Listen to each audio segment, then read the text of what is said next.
नमस्कार मित्रांनो, सुवर्ण कोकण यूट्यूब चॅनलमध्ये आम्ही तुमचं सगळ्यांचं स्वागत करतो। तर आज आपण चाललो आहे तरळे टू पनवेल, पूर्ण मुंबई गोवा हायवे आहे आपला जो 400 किलोमीटर। याचे पूर्ण अपडेट्स घेऊन येतो आहे। सध्या लेटेस्ट काय परिस्थिती आहे, कोणकोणत्या ठिकाणी कामं चालू आहेत, कोणत्या ठिकाणी कामं चालू नाही झाली आहेत, त्याच्यानंतर सध्याची परिस्थिती काय आहे मुंबई गोवा हायवेची। तर यासाठी आम्ही एक वेगवेगळे पार्ट्स बनवलेले आहेत, तर त्या भागांमध्ये डिवाइड केलेलं आहे। तर आता ह्या भागामध्ये आपण आहोत माणगाव ते इंदापूर या ठिकाणी आपण जाणार आहोत। तर आता आपण माणगावमधून निघालो आहे। तर या ठिकाणी रस्त्याच्या कामाला कोणत्याही प्रकारे सुरुवात झालेली नाही आहे। जुना मुंबई गोवा हायवेच आहे आणि रस्ता अतिशय उत्तम आहे।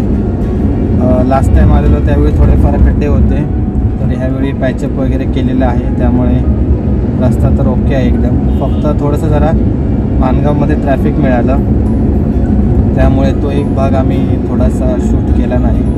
भरपूर वेळ गेला ट्रॅफिकमध्ये माणगावला।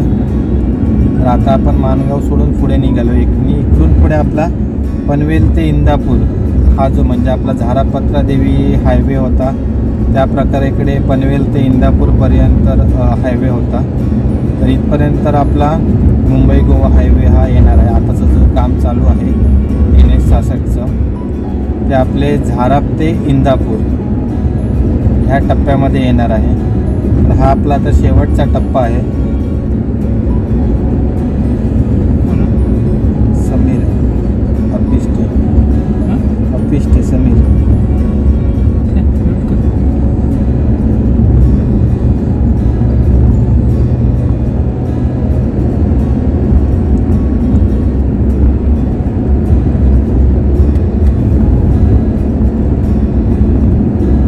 आपण आता या शेवटच्या टप्प्यात आहोत। या ठिकाणाहून पुढे जो आपला झारापत्रा देवी हायवे होता, तो झारापत्रा देवी हायवेचा बायपास इथे संपतोय।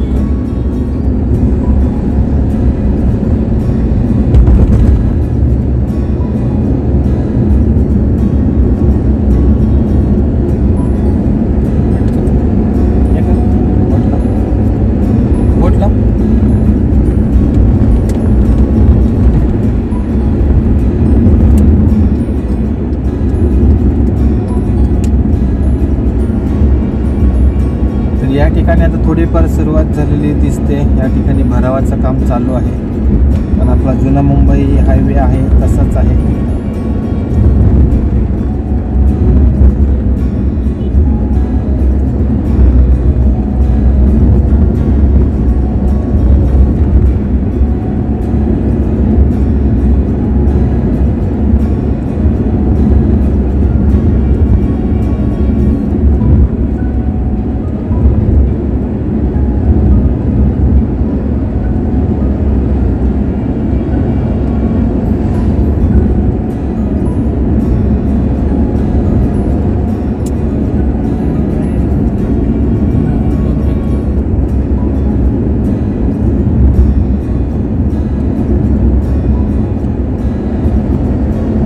या ठिकाणी देखील लेवलिंगचं वगैरे काम चालू आहे। तर आपला हा जो मुंबई गोवा हायवेचं काम आहे ते आता पुढे इंदापूरला संपणार आहे। त्याच्यानंतर पुढे आधीचाच रस्ता आहे जो आपला झारापत्रा देवीप्रमाणे, त्या ठिकाणी देखील डायव्हर्जन्स वगैरे आहेत भरपूर।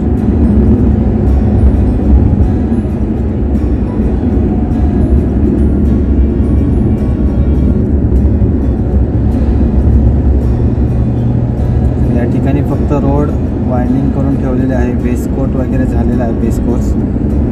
वरचं कॉन्क्रिटिंगचा लेअर अजून बाकी आहे।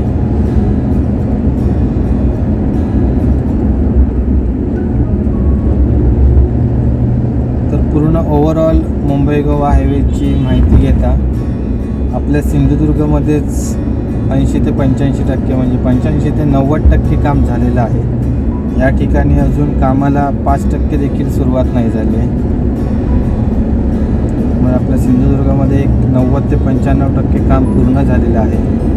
फक्त ब्रिजचं वगैरे काम चालू आहे। या ठिकाणी अजून सुरुवात करायची आहे, त्यामुळे अजून तरी आम्हाला वाटतं की 3 वर्ष ना कमीत कमी. कमीत कमी 3 वर्ष तरी लागतील अंदाजे. आणि तोपर्यंत मुंबईतील चाकरमान्यांना अशाच मुंबई गोवा हायवेने प्रवास करावा लागणार आहे, डायव्हर्जन आणि खड्ड्यांमधून आणि ट्रॅफिक. अजून तरी 3-4 वर्ष त्यांची पाठ सुटेल असं काही वाटत नाही.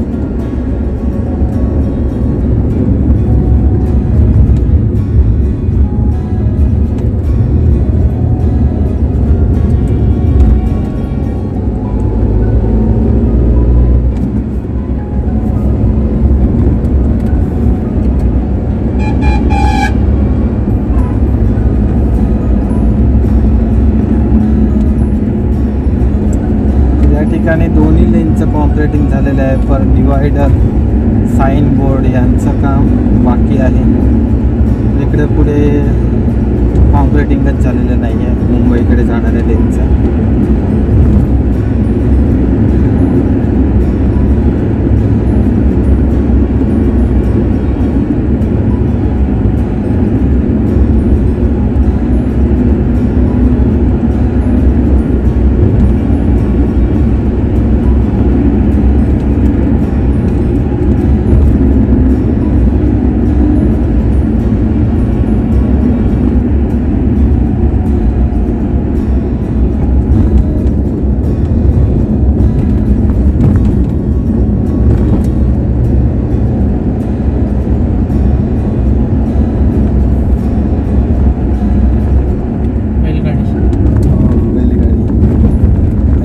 गावठी बैल आहेत आपले. होय, खिल्लारी बैल. हां,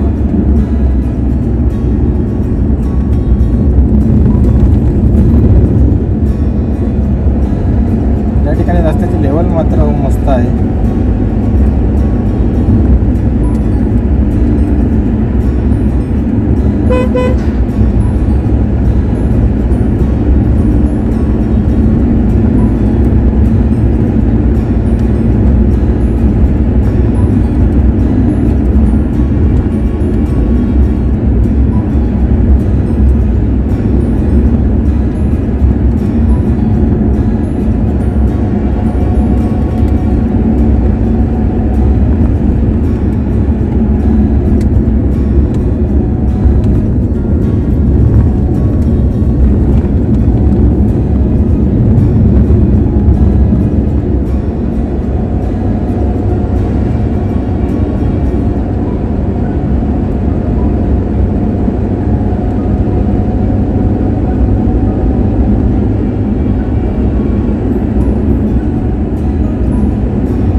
इंदापूरच्या जवळ आलो आहे आणि आता इकडून पुढे थोड्या वेळातच आपला मुख्य हायवे पनवेल ते इंदापूर चालू होईल. आता त्या हायवेची काय कंडिशन आहे, कारण लास्ट टाईम आम्ही आलो तेव्हा देखील अर्धवटच होतं आणि भरपूर वर्ष काम ते असंच पेंडिंग आहे, अर्धवटच ठेवलेलं आहे बहुतेक वर्ष काम.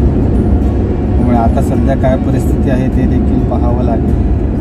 त्याच्यामध्ये बदल तर काही असणार नाही असं वाटतंय. As it is, no doubt. पण त्या रस्त्यात कोण वालीत नाही.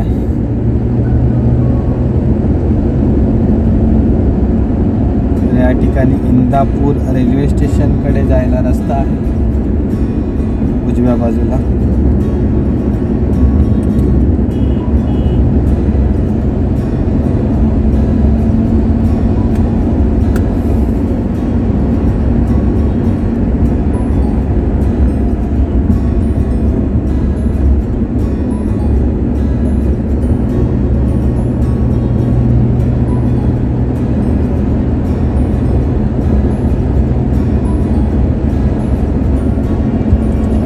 कोणत्याच प्रकारे काम नाही चालू केलेलं आहे. करूच हा की नाही ताच काय कळत नाही. बघ तरी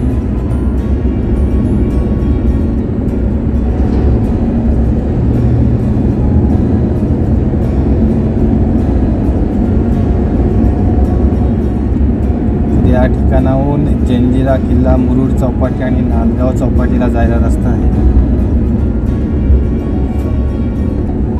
आणि पनवेल इथून 87 किलोमीटर आहे फक्त. मित्रांनो, आमचा हा व्हिडिओ तुम्हाला कसा वाटला हे आम्हाला नक्की कळवा आणि जास्तीत जास्त लोकांपर्यंत हा व्हिडिओ शेअर करा, जेणेकरून मुंबई गोवा हायवेची सध्याची परिस्थिती आहे ती लोकांना समजेल सर्वांना आणि त्याप्रकारे त्यांना प्लॅनिंग करता येईल त्यांच्या ट्रॅव्हल जर्नीचं. आणि यापुढेही तुम्हाला मुंबई गोवा हायवेचे अपडेट्स पाहिजे असतील तर सुवर्ण कोकण यूट्यूब चॅनल आजच सबस्क्राईब करा आणि बेल आयकॉनचं बटन दाबायला विसरू नका, जेणेकरून तुम्हाला लेटेस्ट अपडेट मिळत राहतील.